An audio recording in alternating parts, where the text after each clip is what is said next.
नमस्कार दर्शकवृन्द, हाम्रो नियमित आर्थिक कार्यक्रम बीज टकमा स्वागत छ। म नवराज चालिसे। आजको आर्थिक कार्यक्रम बीज टकमा हामी समसामयिक अर्थतन्त्र र आर्थिक क्षेत्रका बारेमा कुराकानी गर्नेछौँ। गठबन्धनको तर्फबाट शेरबहादुर देउबाको नेतृत्वमा सरकार बनेको पनि 3 साता बितिसकेको छ, तर सरकारले स्पष्ट रूपमा आर्थिक प्याकेज, आर्थिक कार्यक्रम घोषणा गर्न सकिरहेको छैन। निवर्तमान सरकार केपी शर्मा ओलीले प्रस्तुत गर्नुभएको बजेटमै यति बेला यो सरकार रहेको छ, तर सरकारले अर्को पूरक बजेट या बजेटमा संशोधन या श्वेत पत्र पनि जारी नगरेको अवस्था छ। यसले अन्योलता पनि बढाएको छ। त्यसैगरी केन्द्रीय ब्याङ्क नेपाल राष्ट्र ब्याङ्कले पनि मौद्रिक नीति सार्वजनिक गर्न सकिरहेको छैन। कोभिडको महामारीले गर्दा झन बढी अर्थतन्त्र चलायमान हुन नसक्ने हो भन्ने चिन्ता पनि बढिरहेको छ र अर्थतन्त्र चलायमान बनाउनको लागि सरकारले यद्यपि प्रयास गर्ने बताए पनि यति बेला आर्थिक क्षेत्रमा त्यस्तो अवस्था देखिएको छैन कि सरकारले स्पष्ट रूपमा कोभिड नियन्त्रणको लागि स्पष्ट रूपमा कार्यक्रम अगाडि सार्न सकिरहेको छैन। आर्थिक विकासका कार्यक्रमहरू पनि अन्योलमा रहेको छ। प्रदेश, स्थानीय तह र सङ्घीय सरकारले प्रस्तुत गरेको बजेटमा खासै खर्च भएको छैन। प्रदेश सरकारको झन बजेटमा कम खर्च भएको छ भने स्थानीय तह, पालिकाहरू, गाउँपालिका, नगरपालिकाहरूले पनि खर्च गर्न सकिरहेको छैन। बेरुजु यति बेला तलदेखि माथिसम्म बेरुजु बढेको छ, आर्थिक अनियमितताहरू बढेको छ। यिनै सन्दर्भमा आज हामी कुराकानी गर्नेछौँ।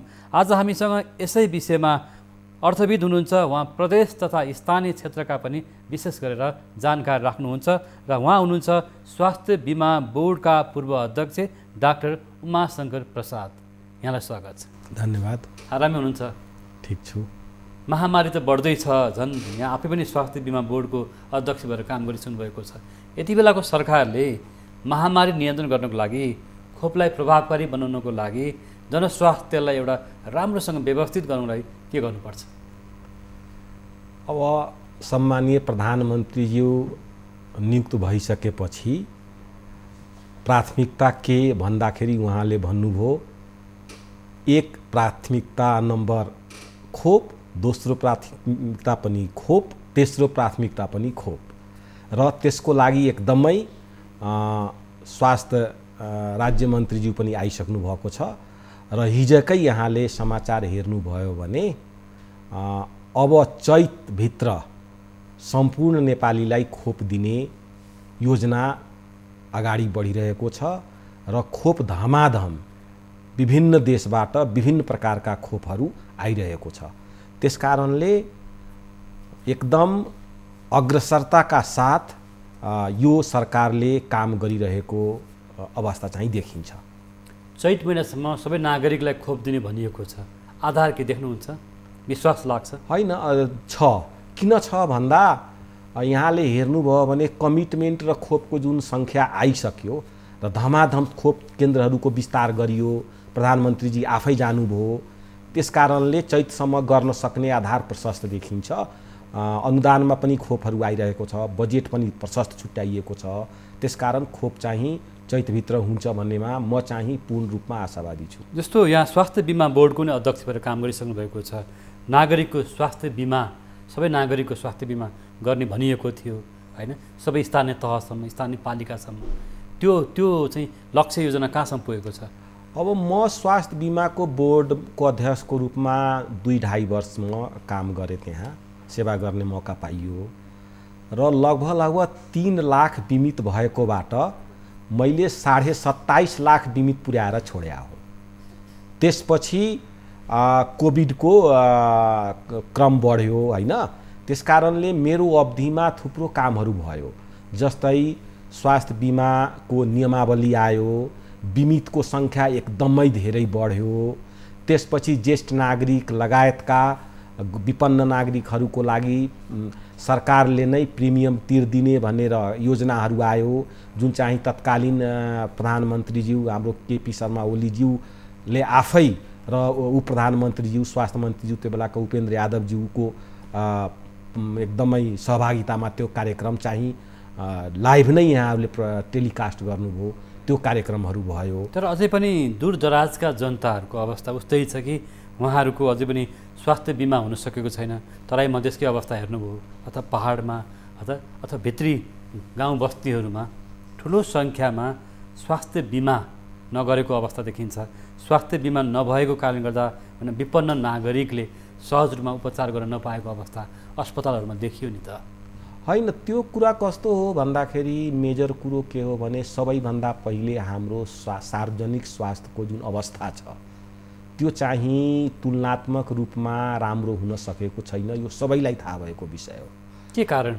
र जुन बेलामा उपेन्द्रजी हुनुहुन्थ्यो ऊ प्रधानमन्त्री र स्वास्थ्य मन्त्री, त्यो बेलामा हामीले एकदमै क्लियर भनेका थियौँ कि विश्व स्वास्थ्य सङ्गठनले बजेटको 10% स्वास्थ्यमा छुट्याउनु पर्दछ भनेर तपाईको हामीले योजनाहरू अगाडि सार्यौँ।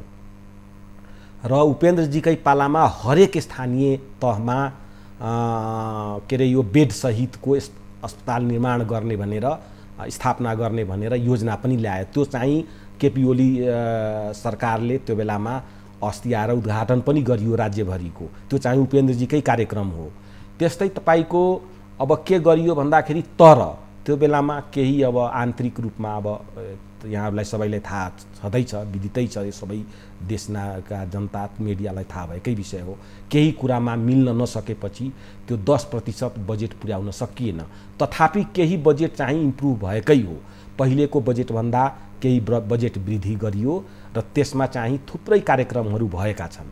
जस्तै तपाईको अहिले वीर अस्पतालकै हेर्नुभयो भने एकदमै राम्रो भइरहेको अवस्था छ। टिचिङ हस्पिटलमा थिएन त्यो बेलामा, तपाईको गङ्गालाल हस्पिटलमा थिएन स्वास्थ्य बिमा कार्यक्रम, हामीले टिचिङमा लगायौँ, गङ्गालाल हृदय केन्द्रमा लगायौँ, पाटनमा लगायौँ, थुप्रै ठाउँमा हामीले स्वास्थ्य बिमा कार्यक्रम लगायौँ। प्रदेश नम्बर 2 मै जहाँ प्रदेशको पनि र स्थानीय पालिकाहरूको पनि बढी समस्या छ।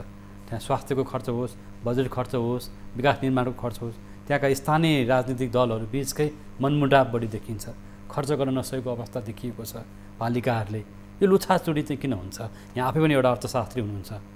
होइन, प्रदेश नम्बर 2 को मुख्य समस्या के रह्यो भने यहाँ हेर्नुभयो भने सुरुदेखि नै त्यो जिल्लाहरूमा अवस्था कमजोर छ।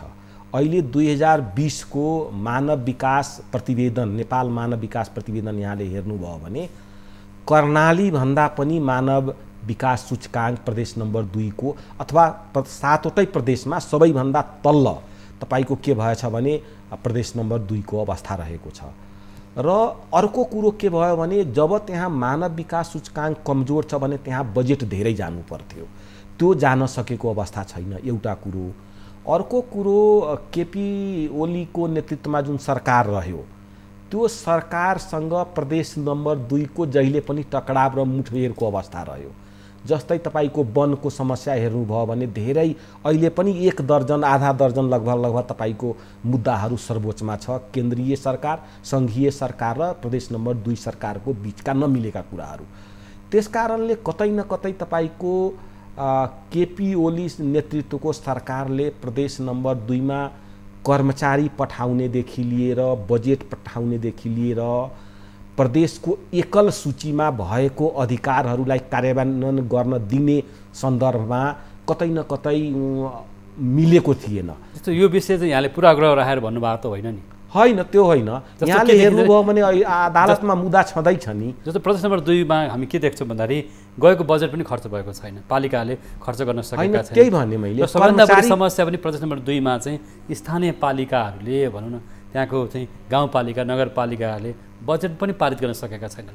होइन, मुख्यमन्त्रीज्यूले हजुरको हेर्नुभयो भने पटक पटक उहाँले भनिराख्नु भएको छ, सार्वजनिक रूपमै टेलिभिजनमा इन्टरभ्यूहरूमा लालबाबु राउत मुख्यमन्त्रीज्यू उहाँ हुनुहुन्छ, उहाँले भनिराख्नु भएको छ कि हामीसँग कर्मचारी छैन। प्रदेश नम्बर 2 मा आउने जुन कर्मचारीहरू छ उहाँहरू धेरै अनुभव प्राप्त भएको व्यक्तिहरू आइराख्नु भएको छैन। हामी कहाँ धेरै म प्रत्यक्ष रूपमा त्यहाँ सचिव कम्तीमा म योभन्दा पहिले 1.5 महिना 2 महिना पहिलेको अवस्थामा भन्दैछु यहाँलाई, म गएको थिएँ त्यहाँ सबै सांसदज्यूहरू हुनुहुन्थ्यो, सबै मन्त्रीज्यूहरू हुनुहुन्थ्यो, सबै सचिवज्यूहरू हुनुहुन्थ्यो, उपेन्द्र यादव हुनुहुन्थ्यो, होइन, मुख्यमन्त्री लगायत सबैजना थिए। र त्यहाँ उहाँले के भन्नुभयो भने हाम्रो बजेट किन खर्च भइराखेको छैन भनेर सचिवज्यूहरूसँग सोध्नुभयो सिधै।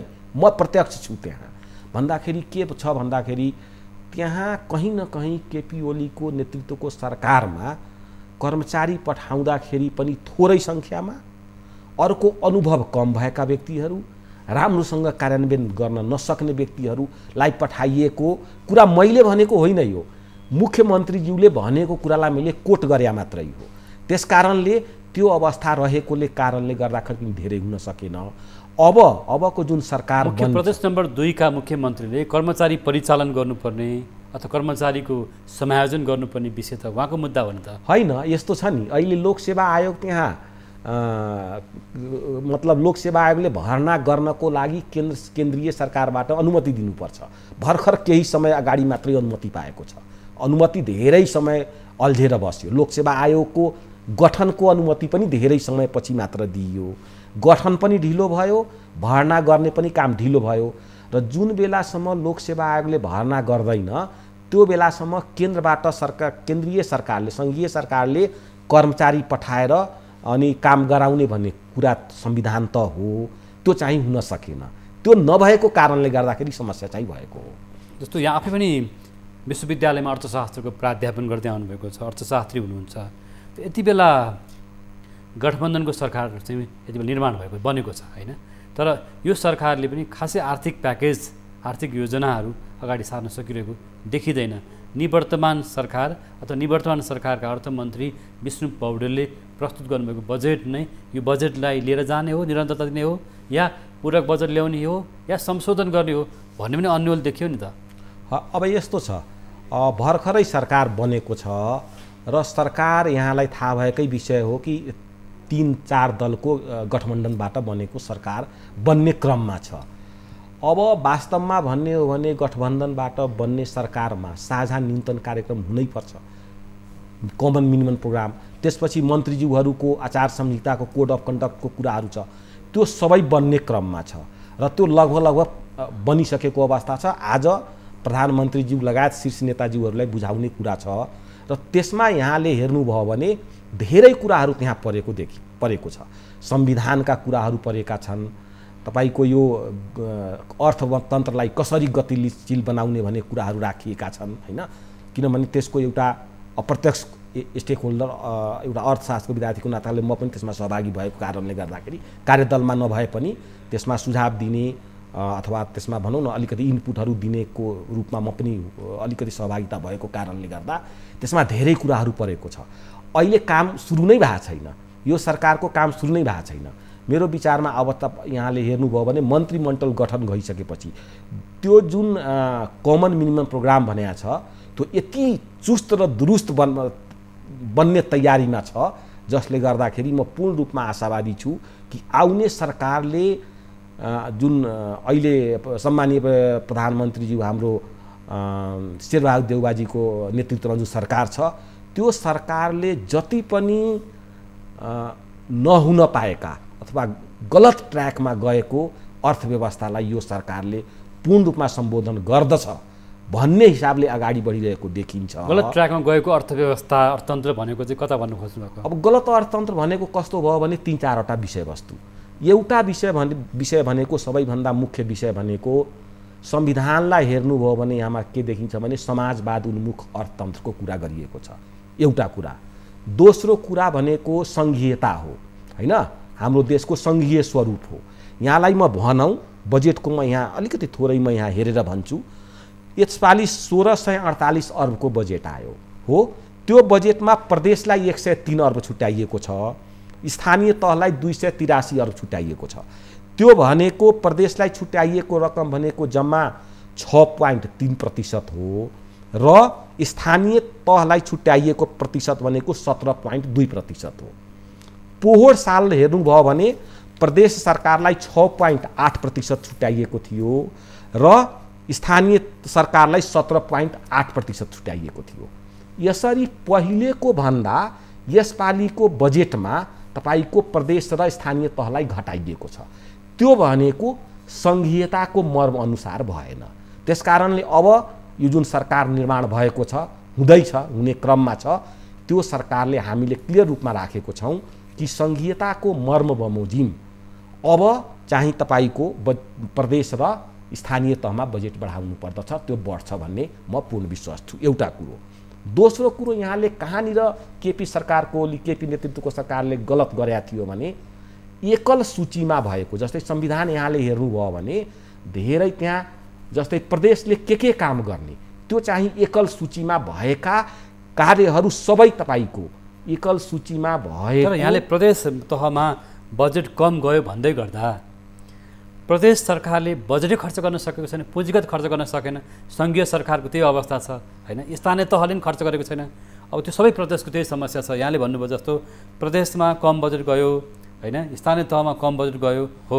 हामी सङ्घीय संरचनामा गएपछि बजेट अझ बढी जानु पर्थ्यो। अझ फेरि आत्मनिर्भर बनाउने पनि हाम्रो कुरा छ नि त, कि स्थानीय तहलाई आत्मनिर्भर बनाउने हैन, र कमसेकम अनि प्रदेश सरकारले पनि आफूलाई उभ्याउन सक्ने अवस्थामा हुनु पर्यो भन्दै गर्दा प्रदेश सरकार स्थानीय सरकारहरूले खर्चै गर्न नसक्ने, खालि उहाँहरूको दैनिक प्रशासन चलाउने हैन, खाजा भत्ता चाहिँ चलेकै छ, खर्च भएकै छ, तर विकास त भएन नि। होइन, त्यस्तो अवस्था होइन।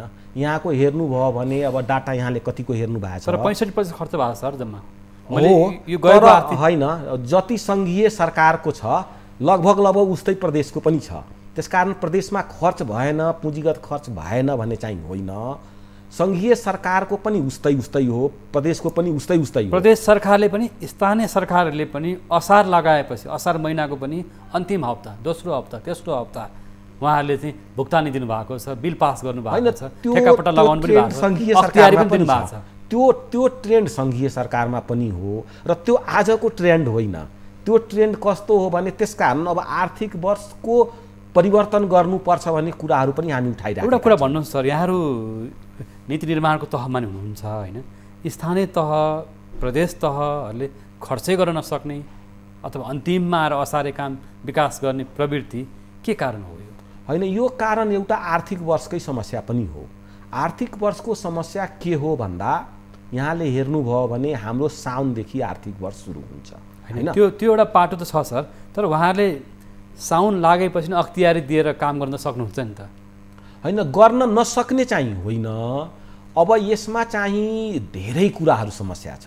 यहाँले धेरै समस्या हेर्नुभयो भने के भने सार्वजनिक खर्चको जुन नियमावली छ त्यहाँनिर धेरै लिकेजहरू छ र त्यो धेरै पटक संशोधन भइसक्यो। यहाँले हेर्नुभयो भने निकै पल्ट त्यो संशोधन भइसक्यो। संशोधन भए पश्चात पनि खर्च हुन सकेको छैन, एउटा कुरो। अर्को कुरो के हो भने कतै न कतै तपाईको हाम्रो लोकसेवा आयोग जुन ब्युरोक्रेसीको इन्ट्री पोइन्ट छ नि, त्यो इन्ट्री पोइन्टको स्ट्रक्चर र सिलेबस र सबै चिजमा रिफर्म गर्नुपर्छ। यो रिफर्म गर्नै पर्छ। मैले भन्दाखेरि जसरी यहाँले हेर्नुभयो भने विश्वको हरेक देशमा हामी कहाँ थर्ड क्लास अफिसरमा इन्ट्री लिन्छ 80-90%। त्यो त्यहीँनिर प्रब्लम छ। अर्को कुरो सेक्टरल इन्ट्री हुँदैन। यहाँ तपाईको शाखा अधिकृत भनेपछि जसले पनि भर्न पाउने, जस्तै कि अब हुन्छ नि अर्थको एउटा छुट्याउने अथवा परराष्ट्र बाहेक अरू सबैको उस्तै छ। त्यसकारण अर्थको छुट्याउने, त्यसपछि लोकल डेभलपमेन्टको छुट्याउने, यसरी प्रोभिन्सियल, यसरी केही न केही के गर्नुपर्छ भने यो लोकसेवा आयोगको सिलेबसदेखि लिएर इन्ट्री पोइन्टको कुन ग्रेडमा कति इन्ट्री गर्ने र कुन सेक्टरको मान्छे कति सङ्ख्यामा इन्ट्री गर्ने, जस्तो एउटा कुरा त्यो भनेको एकदमै हामीले परिवर्तन गर्नुपर्ने अवस्था चाहिँ छ। यो लोकसेवा आयोगको एउटा संरचनागत ढाँचा अथवा पाठ्यक्रम हैन, यसको परीक्षा प्रणालीमा सुधार गर्नुपर्छ भन्ने कुरा त उठि नै रहेको छ। यहाँले एउटा विषय प्रस्तुत गर्दै गर्दा प्रदेश सरकारहरू कमजोर बने अथवा बनाइयो जस्तो कुरा यहाँले गर्नुभयो कि निवर्तमान प्रधानमन्त्री केपी शर्मा ओलीकै पालेमा पनि प्रदेश नम्बर 2 को जुन भनौँ न त्यो प्रभावकारिता अथवा विकास समृद्धिको कुराहरू गर्दाखेरि यहाँले भन्नुभयो मानव सूचाङ्कको स्थितिमा हेर्ने हो भने सबैभन्दा कमजोर, जहाँ प्रशस्त जमिन छ, उर्वरा फाँटहरू जग्गा जमिन छन् भने त्यही चाहिँ कमजोर किन हो? यही ठुलो प्रश्न छ। अस्ति मैले भर्खरै अब अन्तर्राष्ट्रिय सङ्घ संस्था मल्टिल्याटरल कम्पनी जस्तै वर्ल्ड ब्याङ्क, एडिबी लगायतसँग मैले कुरा गरिरहेको छु। यो किन? जहाँ अन्नको भण्डार छ भने, जहाँ अन्नको भण्डार छ। भर्खरै मैले योभन्दा पहिले 2-3 दिन पहिले नै भर्खरै मैले कुरा गरेको छु र अब तपाईको मुख्यमन्त्री लगायत तपाईको उपेन्द्रजी लगायत अनि यहाँको कन्ट्री डाइरेक्टरसँग हामीले छलफल गर्दैछौँ। किन सङ्घीय सरकारसँग पनि हामी छलफल गर्दैछौँ। अहिले मैले भने नि अहिले जुन कार्यदल बनेको छ त्यो कार्यदलमा पनि यो विषय उठेको छ। जुन ठाउँमा सबैभन्दा धेरै विकास हुनुपर्ने त्यो ठाउँमा किन सबैभन्दा कमजोर अवस्था भनेपछि यो नेपालको हरेक माथिल्लो तबकामा भन्न खोजेको शीर्ष नेताहरूको तहमा, प्लानिङ कमिसनमा, के अरे यो international organization, international external development partners, world bank लगायत युएनडिपी लगायत सबैसँग सबै तहमा यो कुरा अगाडि बढेको छ र त्यसमा म आफै चाहिँ त्यसमा अगाडि बढाइरहेको छु हैन। अब यसमा डाक्टर बाबुराम भट्टराई जो यो देशको एउटा भनौँ न ज्ञानको हिसाबले एकदमै अतुलनीय व्यक्ति हुनुहुन्छ। अब हुन त उहाँको अब राजनीतिमा के कस्तो भयो त्यो आफ्नै कुरा होला, तर ज्ञानको रूपमा ज्ञानको भण्डार एउटा नेपाललाई ट्रान्सफर्म गर्न सक्ने भिजन दिएको व्यक्ति अहिले उपेन्द्रजी र बाबुरामजी साथ एकसाथ ठाउँमा हुनुहुन्छ र अहिले नेतृत्व बन्दैछ हैन, अर्को नयाँ सरकार बन्दैछ। योमा हामीले सबै तहमा यो कुरा भइरहेको छ।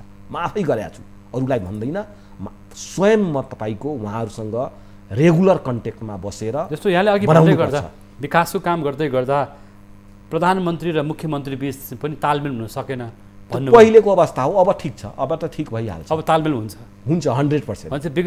2 नम्बर प्रदेशको विकास हुन नसकेको दुईजनाको तालमेल नभएर हो त होइन नि? हो पक्का हो। के आधारमा? मैले भने नि आधा दर्जन कि 8-10वटा मुद्दाहरू परिरहेको छ। अधिकार त प्रत्याशित गरेको छ, अधिकार दिएको खोज दिनु हो नि त। केपी शर्मा ओलीको जुन नेतृत्वमा सरकार थियो त्यो सरकारले प्रदेशको एकल सूचीमा भएको सरकार अधिकारलाई तानेर केन्द्रमा ल्याइदिनु भयो। त्यसको विरुद्धमा प्रदेश नम्बर 2 को सरकारले सर्वोच्चमा मुद्दा हाल्यो। त्यो मुद्दा चलिरहेको छ अहिले, त्यो मुद्दा फैसला हुन्छ। अब त्यो अधिकार चाहिँ केन्द्रबाट प्रदेशमा जान्छ र अब आउने सरकार हुन त अब तपाईँको के छ भने हेर्नुहोस्, 1.5 वर्षको सरकार हो। आउने चुनावमा यो गठबन्धन बन्छ, समाजवाद उन्मुखतिर जाने गठबन्धन बन्छ, त्यो सरकारले 2/3 ल्याउँछ, त्यसपछि यो निरन्तर चल्छ र नेपाललाई समृद्ध बनाउँछौँ। हामी बनाउने योजनातिर हामी एकदम अग्रसर छौँ। एकदमै तपाईँको के छ भने जोडतोडले लागिरहेको। त्यो यहाँहरूको सपना भयो होइन, त्यो राजनीतिक सपना हुनसक्छ। हिजो पनि नेकपाको चाहिँ संयुक्त रूपमा रहँदा पनि त त्यो खालको सपना, विकास र समृद्धिको सपना, जहाँ चाहिँ भनौँ न उपेन्द्र यादव लगायत नेताहरू पनि सहभागी हुनुहुन्थ्यो, उहाँहरूमा त्यो सपना ब्रेक भयो। अब अलिकति हामी विषयवस्तुमै रहेर कुरा गरौँ कि यति बेला मुलुकले नयाँ अर्थमन्त्री पाएको छ, जनार्दन शर्मा अर्थमन्त्री नियुक्त हुनुभएको छ र श्वेत पत्र पनि आउन सकिरहेको अवस्था छैन र के आशा गर्ने अथवा के सुझावहरू छ यहाँको? त्यस्तो यो खालको कार्यक्रमहरू आउन सक्यो भने साँच्चीकै विकास समृद्धि जनताले चाहिँ एउटा सोचेको विकास पाउन सक्छन्, समृद्धि हासिल गर्न सक्छन् भन्ने आधारको लागि के सुझाव छ यहाँको? अब मेजर कुरो अहिले कस्तो छ भने 2024मा हामी अल्प विकसितबाट विकासशील मुलुकमा हामी स्तरोन्नति हुँदैछौँ, ग्रेजुएसन हुँदैछ नेपालको। अब ग्रेजुएसन हुँदाखेरि 3-4वटा मुख्य समस्याहरू छ हामी कहाँ। एउटा समस्या के हो भने ग्रेजुएसनको लागि 3वटा सूचकाङ्कहरू छ, जसमध्ये जस्तै कि स्वास्थ्य शिक्षामा हामी त्यो थ्रेसहोल्ड पार गरिसकेका छौँ। थ्रेसहोल्ड पार नगरेको अवस्था कहाँनिर हो भन्दा पर क्यापिटा इन्कममा हामीले थ्रेसहोल्ड पार गरेका छैनौँ र हाम्रो देश के भयो भने म्यानुफ्याक्चरिङ सेक्टर हाम्रो देशको एकदमै कमजोर रह्यो। हाम्रो उत्पादनमुखी हामी हुन सकेका छैनौँ, एउटा कुरो। दोस्रो कुरो कहाँनिर छ भन्दाखेरि हाम्रो जुन इकोनोमी हो त्यसको चाहिँ कस्ट अफ लिभिङ धेरै हाई भयो। कस्ट अफ लिभिङ धेरै हाई भयो जस्तै यहाँले हेर्नुभयो भने के छ भन्दा एउटा मन्त्री अथवा एउटा सचिव अथवा यहाँसम्म प्रधानमन्त्रीज्यूकै कुरा गर्नुहुन्छ भने उहाँहरूको तलब अथवा सुविधा र जुन खर्चको अवस्था हो त्यसमा ग्याप छ। यो किन भएको हो भन्दाखेरि हामी प्रोडक्सन म्यानुफ्याक्चरिङ सेक्टरमा हामी जान सकेनौँ। म्यानुफ्याक्चरिङ पर क्यापिटा इन्कम हाम्रो ग्रोथ हुन त्यो त हामी के देख्यौँ भनेदेखि हाम्रो आयातित अर्थतन्त्र हजुर हो, जहाँ हाम्रो निर्यात एकदम कमजोर छ, खस्केको छ, व्यापार घाटा बढेको छ भारतसँग अथवा चीनसँग, तेस्रो मुलुकहरूसँग। व्यापार घाटालाई घटाउनु पर्ने अवस्था छ हैन। हाम्रो मुद्रालाई बलियो बनाउनु पर्ने अवस्था छ। मूल्य वृद्धि हेर्नुहुन्छ भने गत 5-6 महिनाको अवस्था हेर्ने भने खाने तेल, खाद्य सामग्री लगायतको मूल्य आकाशिएको छ। यी सबै कुराले त जनताले त खासै सुविधा त पाएका छैनन् नि त। यो मूल्य वृद्धि पछाडि यही मैले भाइ भन्दैछु हजुरको के छ भन्दा हाम्रो जुन हाम्रो आयात बढेको छ, आयात बढ्यो, म्यानुफ्याक्चरिङ सेक्टर जुन उत्पादन क्षेत्र हो नि, उत्पादनमूलक उद्योग भन्छौँ हामी, उत्पादन म्यानुफ्याक्चरिङ भनौँ न, प्रोडक्सन सेक्टर, त्यो चाहिँ हाम्रो अगाडि बढ्न सकिरहेको छैन। त्यसमा हामीले एकदमै बिग पुस हामी भन्छौँ भनेको जोडले धक्का लगाउनु पर्ने छ। बिग पुस थियोरी भन्छौँ हामी इकोनोमिक्समा, जोडले धक्का लगाउनु पर्ने छ। र त्यो जोडले धक्का लगाउनको लागि हामी के छ भने त्यसको लागि बजेट एलोकेसनदेखि लिएर इन्भेस्टमेन्ट बोर्ड जुन छ नि हामी कहाँ, इन्भेस्टमेन्ट बोर्डको गठन भयो तर त्यो प्रभावकारी रूपले काम गर्न सकिरहेको अवस्था छैन। त्यसकारणले जबसम्म उत्पादन गर्नको लागि त इन्भेस्टमेन्टै हो, अरू त उपाय केही छैन। आइदर त्यो इन्टर्नल इन्भेस्टमेन्ट होस् अथवा त्यो बाहिरको फरेन डाइरेक्ट इन्भेस्टमेन्ट होस्, इन्भेस्टमेन्ट त चाहियो।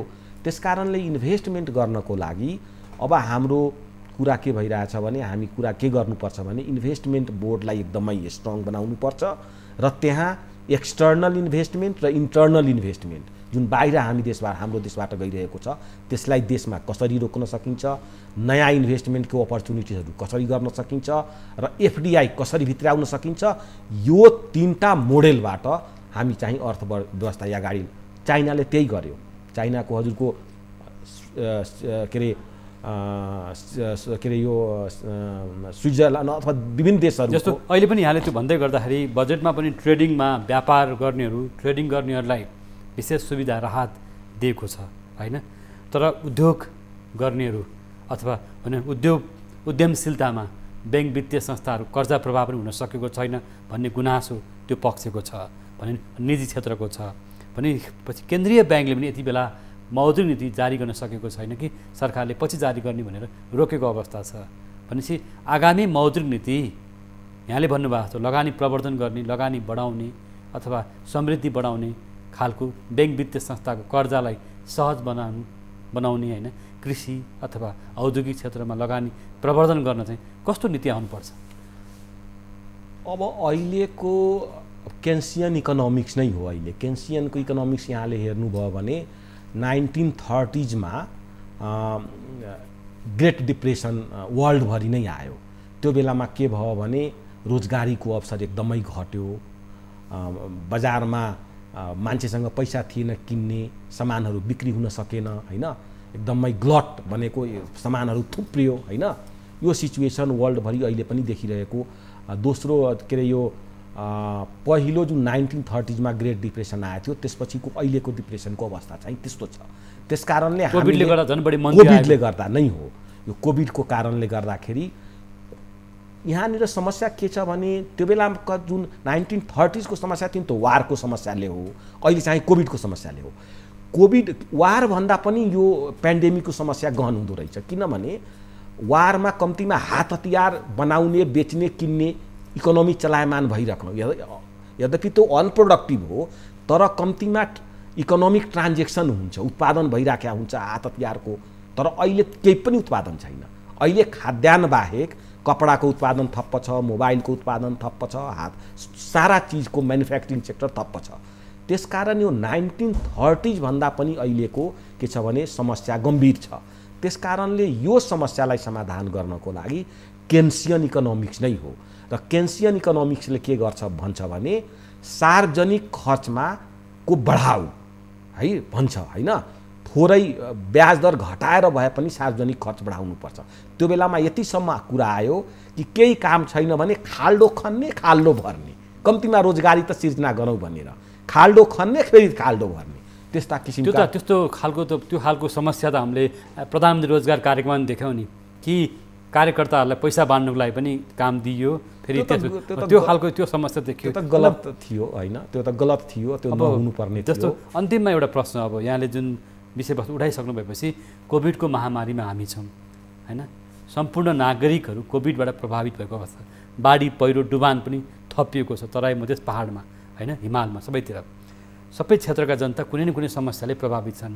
श्रमिक मजदुरहरू झन् बढी प्रभावित छन्, जहाँ चाहिँ भोकमरीको समस्या छ, बेरोजगारीको समस्या छ होइन, बसोबासको समस्या छ, खेती बगाएको छ, खेत बगाएको छ भनेपछि जसले झन् बढी चाहिँ होइन एउटा गम्भीर एउटा चाहिँ समस्या ल्याउन सक्छ भन्दै गर्दा सरकारले के गर्नुपर्ला त्यति भनिदिनुहोस् न, कि जसले चाहिँ जनतालाई न्याय हुन्छ।